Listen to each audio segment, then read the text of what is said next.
This is Lake Charles, named after me, of course. They heard about me long ago and named this beautiful lake after me. Unfortunately, they've sort of built an oil refinery next to it, but that's how it goes. So it's a mixture of really beautiful and oil refinery, which is kind of weird.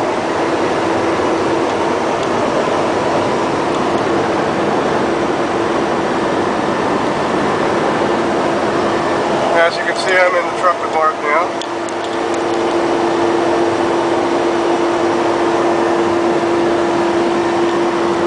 Don't see too many birds down there. Oh, there's some.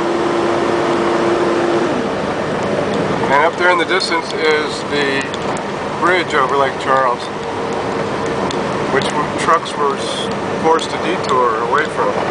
So we're on this detour.